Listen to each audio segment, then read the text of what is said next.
j'espère que vous allez bien. On se retrouve aujourd'hui pour un petit tuto sur les effets sucre.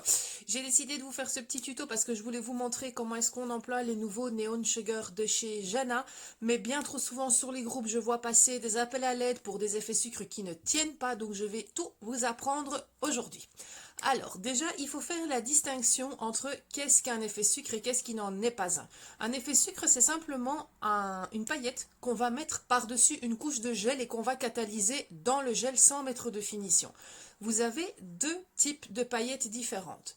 Vous avez les paillettes comme ici, qui sont plutôt une poudre de paillettes avec des particules très très fines, vraiment de très petites particules et qui sont pour moi les plus idéales à travailler en effet sucre pour la clientèle. Je ne parle pas pour faire des capsules de décoration ou des choses comme ça, je parle vraiment clientèle. Ça pour moi c'est l'idéal. Ensuite vous avez d'autres paillettes type glitter classique où vous voyez déjà que les particules sont déjà plus grandes, plus épaisses. Regardez un petit peu au focus de la caméra, je ne sais pas si c'est assez clair pour vous, mais vous verrez quand on les mettra sur Tips, vous allez le voir beaucoup plus facilement. Il faut savoir que tout ce qui est poudre de paillettes, une fois que ce sera mis sur le doigt de la cliente, ça donnera un effet un petit peu rugueux, mais pas dérangeant du tout. Alors que des paillettes plus épaisses, vous aurez vraiment tout cet aspect rugueux avec ces petites bosses et ça peut parfois même être coupant. Ensuite, qu'est-ce qu'il existe d'autre sur le marché pour les effets paillettes?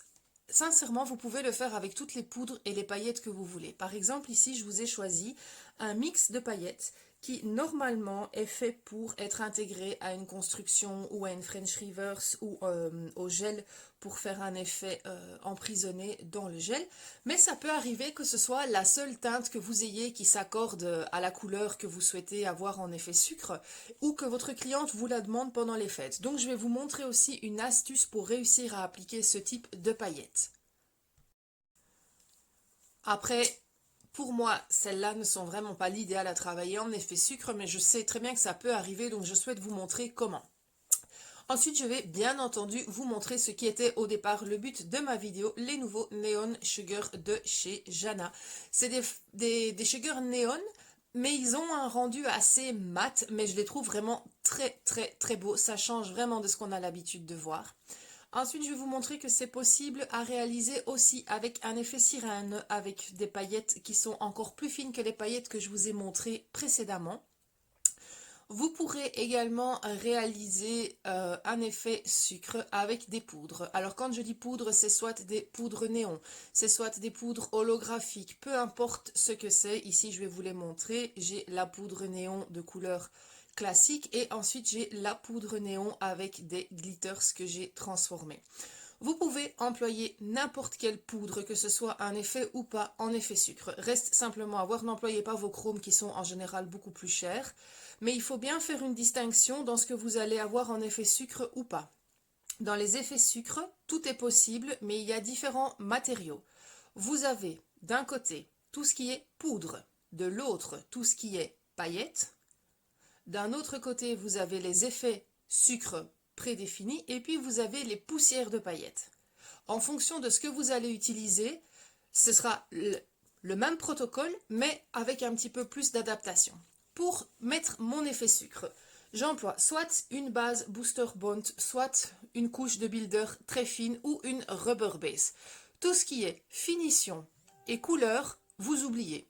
La couche n'est pas assez solide et assez adhérente que pour permettre d'avoir un effet sucre qui reste dans le temps. Je fais toujours mon effet sucre sur une couche de construction après avoir fait ma couleur. Donc je vais vous montrer ici, vous avez mis votre base, vous avez fait votre construction, vous avez fait votre limage de mise en forme et ensuite vous venez mettre une couleur qui sera catalysée et la couleur sera proche de la couleur de l'effet sucre. Pourquoi? Pour éviter que si la cliente casse quelque chose ou qu'elle a un petit décollement sur un côté ou quoi, que ça fasse du blanc en dessous tout simplement. On va venir mettre ensuite la couche de rubber base ou de base qui ne sera pas catalysée et on va venir saupoudrer de paillettes. Le but est que les paillettes s'enfoncent dans la couche de construction. Donc ne venez pas me mettre une couche de jelly ou quelque chose comme ça n'adhérera pas du tout. Ne mettez pas une couche de top coat non plus ou d'une base trop liquide. parce que ça n'adhérera pas. La Booster Bond est liquide, mais elle a un pouvoir d'adhérence très très fort. Vous pouvez le faire au glue gel aussi. Le but est qu'en saupoudrant, les glitters rentrent dans la couche de base, mais on va dire rentrent à 70%. Sinon, ils sont emprisonnés dans le gel et c'est pas l'effet qu'on veut non plus. Donc il ne faut pas mettre une trop grosse couche, parce que ce qui va se passer, c'est que vos glitters vont aller complètement couler dedans, et il ne faut pas en mettre une trop fine non plus, sinon ils n'auront aucune adhérence dessus. Voilà, donc ça c'est un petit peu pour le côté technique pour comprendre pour les glitters. Alors c'est parti, un petit truc aussi avant de commencer. Prenez une feuille que vous pliez en deux et ensuite encore en deux. Travaillez-la dans la direction A5 et travaillez par-dessus. Ça permettra de récupérer vos glitters par après. Tous les tips que je vais vous montrer ici, je les ai travaillés avec une couche de fond qui est le Fiji, qui est un magnifique mauve néon. Ensuite, on va venir y mettre une couche de rubber base. Pas trop épaisse, pas trop fine non plus, comme je l'ai dit. Ça va vraiment permettre aux glitters de venir s'emprisonner dedans, parce que l'effet sucre, c'est le but. On ne remet pas de finition par-dessus. Parce que sinon, ça n'est plus du tout un effet sucre, c'est ce qu'on appelle un inlay ou un emprisonnement de paillettes dans du gel. Ça n'est pas du tout le même effet et en général, un effet sucre sur lequel vous allez venir mettre une finition, ben c'est très vilain parce que c'est très très gros du coup. Donc vérifiez que vous ayez bien mis une couche uniforme de rubber base ou peu importe l'autre produit que vous emploierez par-dessus. Vous allez venir prendre votre effet, je vais vous montrer ici les Neon Sugar. Les poses sont assez pratiques, mais malgré tout, vous allez voir que quand on essaye de bien saupoudrer, on en met partout. Donc, avoir toujours une petite feuille à proximité, c'est l'idéal. Voilà, donc ici, c'est sur un tips, mais avec le doigt de votre cliente, c'est pareil, vous mettez le doigt comme ceci par-dessus. Vous allez venir prendre une spatule ou ce que vous voulez. Moi, j'emploie un tips stiletto, je trouve ça plus facile et j'ai quand même une belle quantité dessus. Et on va venir saupoudrer bien à la verticale. On vient saupoudrer. Après avoir saupoudré, on tape pour déjà enlever l'excédent. Alors pourquoi enlever l'excédent? Parce que sinon, à certains endroits, il va y avoir un plus gros poids de gel et ça va rentrer plus profondément dans l'ongle et ça risque de faire des différences de couleur à la sortie. Donc toujours saupoudrer, taper, saupoudrer, taper, saupoudrer, taper. Veillez ensuite à bien faire les bords libres. Évidemment, ici sur un tips, il faut faire tout le tour chez la cliente. C'est uniquement sur les parallèles et le bord libre de votre forme. Une fois que c'est réalisé, vous pouvez mettre à catalyser. Prenez une petite brosse, essuyez soit votre spatule, soit votre tips. Essuyez également les bords de votre petit pot. Vous faites tout ça au-dessus de la feuille, il n'y a pas de souci. Tapotez votre brosse, vous repliez la feuille en deux, vous tapotez légèrement et vous pouvez venir remettre dans le pot. En général, l'étape suivante, moi je le fais par-dessus mon aspirateur, étant donné qu'ici j'ai mis le pads de travail, je ne vais pas tout déménager. Mais si vous n'avez pas d'aspirateur, comment enlever les paillettes qui restent? Eh bien, tout simplement à la lingette bébé. Vous allez voir que 2 petits coups de lingette et toutes les paillettes et tous les effets sucre restent dans la lingette. Vous pouvez même mettre la lingette sur votre plan de travail au moment donné où la cliente va sortir de la lampe et où vous allez venir frotter pour enlever l'excédent qui n'aurait éventuellement pas catalysé. Une fois que vous avez votre effet sucre qui est réalisé, pour que ça tienne bien en clientèle pendant 3 semaines, très important. L'effet sucre ici est réalisé. On a chez la cliente des bords libres. Sur les bords libres, on va venir buffer. Attention, ne buffez pas l'effet sucre. Ne buffez que le dessous du bord libre. Ensuite, on va toucher pour voir si rien n'est gênant au niveau de tout ce qui est extrémité. Si vous sentez qu'il y a une petite particule qui dépasse, vous la buffez. Ensuite, vous prenez votre finition, de préférence une finition sans résidus parce que sinon il va falloir cleanser dans l'effet sucre. Le plus facile pour cela, c'est de demander à la cliente de retourner sa main. Et vous allez venir sciller, donc sciller c'est fermer, complètement les bords libres à l'aide de la finition. Qu'est-ce que ça va permettre? Premièrement, ça va permettre d'avoir un toucher plus doux. moins rugueux, moins désagréable pour la cliente.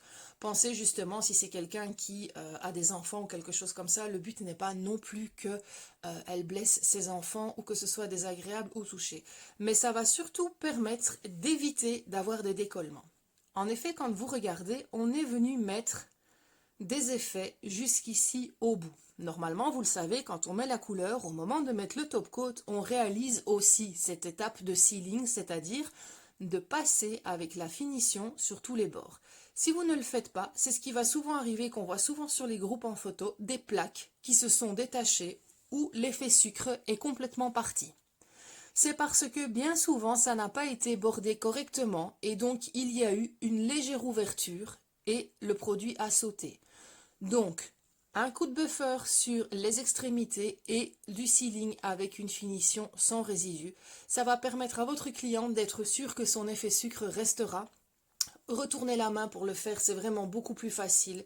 Vous éviterez d'avoir des coulées et ensuite, voilà le résultat que l'on obtient. Donc ceci, c'est le mauve, mais il y a une collection de 6 magnifiques teintes. Vous avez un vert, un orange, un jaune et vous avez 2 teintes de rose. Un qui est un petit peu plus rose néon, l'autre qui est un petit peu plus framboise néon. C'est très très joli. Étant donné que ce sont des effets sucre spécialement dédiés, ils ne sont pas trop rugueux, ils sont vraiment agréables à porter même s'ils sont quand même assez volumineux par rapport à une poudre. Je vous mets ici les autres couleurs que vous pouvez voir avec le rendu. Maintenant, on va passer aux paillettes, c'est ce qui se fait en général le plus souvent. Donc comme je vous l'ai dit tout à l'heure, il y a 2 types de paillettes différentes, les paillettes un petit peu plus poudre et les paillettes. J'ai de nouveau des tips avec la couleur Fiji. On va commencer par les plus fines, donc pour la préparation, toujours même chose, une couche de couleur catalysée, ensuite une couche de rubber base par-dessus. Ça reste vraiment toujours la même préparation et la même finition. C'est juste au moment de l'application de l'effet qu'il va y avoir quelques petites différences. Donc ici on va prendre, je vais essayer vraiment de vous montrer comme c'est en poudre, c'est vraiment comme une poussière en fait et du coup c'est très volatile également. Vous voyez, c'est vraiment très très fin. Donc vous allez venir comme on l'a fait précédemment, saupoudrer, toujours taper. Vous voyez déjà que ça se met magnifiquement bien. Avec ce type de paillettes qu'on appelle en général dust. C'est souvent en anglais quand vous allez regarder, c'est souvent glitter pour les plus épaisses et glitter dust pour celle-ci. Vous allez voir que quand ce sera catalysé complètement, quand vous allez le toucher, vous avez un fini quasiment mat. Vous sentez qu'il y a quelque chose dessus, mais vous ne pouvez pas dire comme ça à la sensation que ce sont des paillettes. Parce que c'est vraiment tellement fin que ça crée une couche complètement homogène. Une fois que vous avez votre couche, vous pouvez aller catalyser dans la lampe. Même chose ici, bon avec ce style de petit pot, j'en mets quand même relativement très peu à côté, donc je passe juste la lingette une seule fois après. Même chose, à la sortie de la lampe, vous allez venir dépoussiérer avec votre petite brosse. Vous viendrez faire les bords libres et un sealing par-dessous. Je ne le fais pas à chaque fois à la caméra, vous avez compris le principe. Passons maintenant aux paillettes suivantes pour pouvoir vraiment vous montrer la différence. Alors, ces paillettes-là sont forcément plus volumineuses et elles sont moins égales aussi. C'est-à-dire que celle-là, c'est un petit peu, pour vous expliquer, comme si on avait pris une grande feuille de paillettes et qu'on avait découpé plein de petits morceaux. Donc un morceau ne ressemble pas à un autre. Donc ici, il va falloir un petit peu adapter. Et pourquoi adapter? Uniquement pour être sûr que ça reste chez la cliente et que ça ne soit pas dérangeant. Donc comment est-ce que moi je procède? Je saupoudre toute ma capsule ou le doigt de la cliente. Et je vais attendre quelques instants avant de tapoter. Vous voyez que je n'ai pas encore tapoté une seule fois. Je tapote une fois que j'ai fait l'entièreté. Après avoir fait l'entièreté, avec mon doigt, je viens appuyer légèrement le long des bords libres. Pourquoi? Pour être sûr que la petite paillette qui pourrait venir dépasser ne sera pas gênante. Je le fais sur toute l'entièreté de l'ongle. Vous allez voir que parfois les paillettes ne se mettent pas bien, se mettent trop droites et donc du coup empêchent une bonne catalysation et une bonne tenue. Donc j'appuie avec mon doigt pour être sûr qu'elle rentre dans le produit et qu'elles ne vont pas se décoller. Ensuite, je catalyse et je viens dépoussiérer et là, j'ai un effet sucre qui va tenir. Comme d'habitude, vous allez venir buffer les extrémités et faire un sealing. Touchez bien. Ici, par exemple, je touche que j'en ai une qui est trop, qui ressort de trop et je la sentais, c'était dérangeant. Donc, je viens buffer un petit peu plus. Vous pouvez voir également à la caméra qu'il y a une réelle différence au niveau du 3D des glitters. On passe maintenant au petit mix de glitters qui existe comme ça au moment de la Saint-Valentin, au moment des fêtes. Ça existe vraiment dans plein de couleurs. Ce sont des mélanges de paillettes. Donc là, en fait, qu'est-ce que ça comporte? Ça comporte des paillettes dust, donc des paillettes super fines. Ça comporte des glitters, donc comme on vient de mettre précédemment. Et ça comporte en général des grandes paillettes style hologramme et des choses comme ça. Parfois pour la Saint-Valentin, vous avez ça avec des petits cœurs. Pour la Noël, vous avez ça avec des flocons de neige ou avec des petites étoiles et des choses comme ça. C'est très très sympa aussi. Je ne dis pas qu'on ne peut pas les employer en effet sucre. Moi, je ne suis pas fan personnellement parce que je trouve que ça demande trop de travail. Mais le rendu est quand même assez joli. On va procéder comme d'habitude, la couche de rubber base, les glitters. Je vais essayer de vous montrer ici qu'il y a voilà un mélange de paillettes et on va saupoudrer. Vous voyez bien sur la feuille qu'il y a des petites et des grandes paillettes. Pour l'instant, vous ne vous occupez de rien, vous saupoudrez simplement. Alors, le problème de ces glitters-là, c'est que comme on a des différences de taille, il y en a qui vont rester debout sur le tips. Je vais essayer de le mettre de profil. Est-ce que vous voyez toutes ces paillettes qui restent debout? Pour éviter ça, de nouveau au doigt.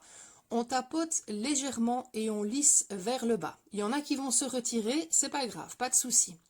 Lissez vers le bas de manière à coucher les paillettes qui auraient pu rester debout. Vous tapotez. S'il en manque un peu, vous en remettez et vous refaites les mêmes étapes. Au final, vous aurez ceci. Avec ce type d'effet sucre, on verra toujours un petit peu la couleur en transparence. Donc, pensez-y à toujours mettre un fond. Ensuite, vous pouvez aller catalyser, vous rangez le restant de votre pot. La procédure reste vraiment sensiblement la même. Ce qui est pratique, c'est qu'en général, sur cliente, vous faites 2 doigts. Donc, bon, vous faites le remue-ménage par après. Mais ça vous permet également de ne pas perdre trop de produits. Voilà, un petit coup de nettoyage et à la sortie de la lampe, vous voyez que vous avez cet effet-ci.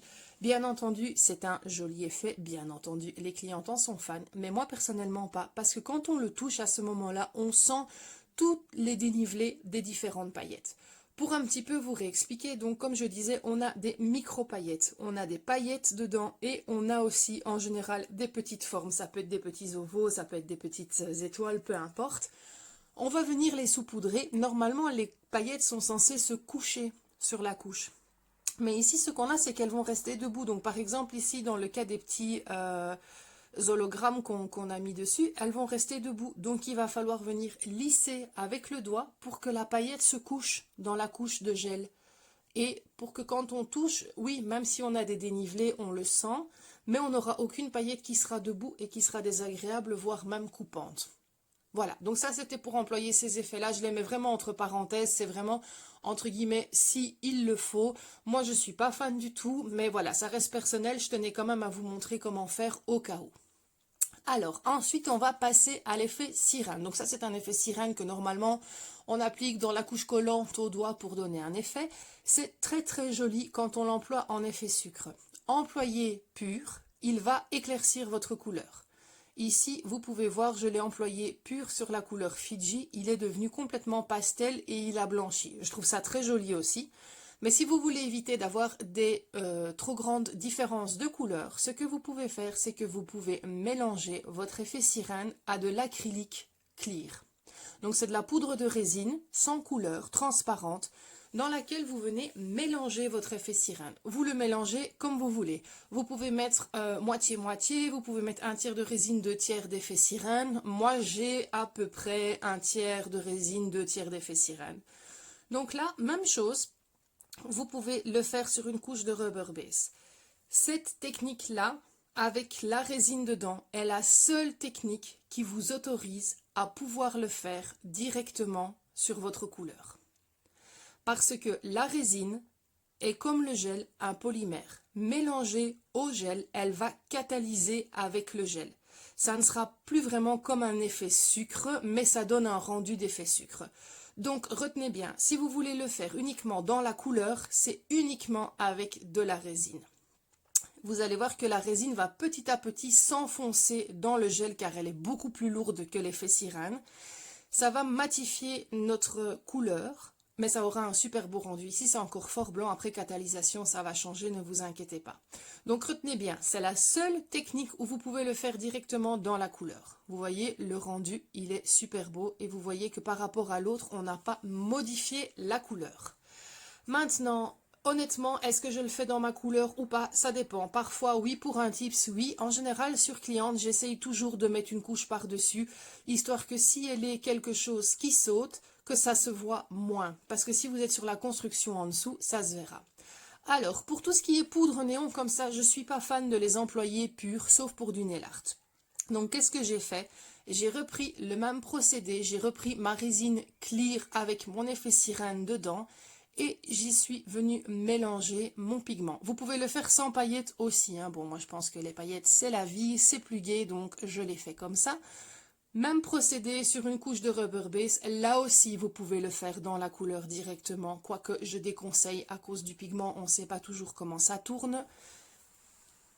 Donc vous venez, comme précédemment, prendre avec votre petite capsule, vous venez mettre sur votre tips ou le doigt de votre cliente. Si vous travaillez avec des poudres néon sur le doigt de votre cliente, assurez-vous d'avoir des lingettes bébé à proximité parce que le pigment de la poudre va tacher la peau très très fort. Voilà, une fois que c'est dans la lampe, vous venez nettoyer votre petit pot. Les petits pots, pour anticiper les questions, j'ai trouvé ça sur AliExpress et j'ai fait mes mélanges moi-même dedans. Ça me permet de les avoir toujours à portée de main. Et voilà, une fois nettoyé, vous allez avoir cet effet-là. On a un magnifique effet Cyrane, effet brillant, mais avec un jeu de couleurs dedans. C'est vraiment intense. Ça, c'est les préférés de mes effets. Voilà, je vous ai montré un petit peu tout ce qui existait en matière d'effet sucre. La moralité, c'est que vous pouvez tout utiliser tant que vous adaptez un petit peu votre façon de travailler. Essayez de ne pas acheter des glitters trop épais parce que c'est toujours un petit peu dérangeant pour la cliente. Voilà, j'espère que ce petit tuto vous aura plu. Si vous avez des questions, n'oubliez pas que je reste disponible et à très bientôt.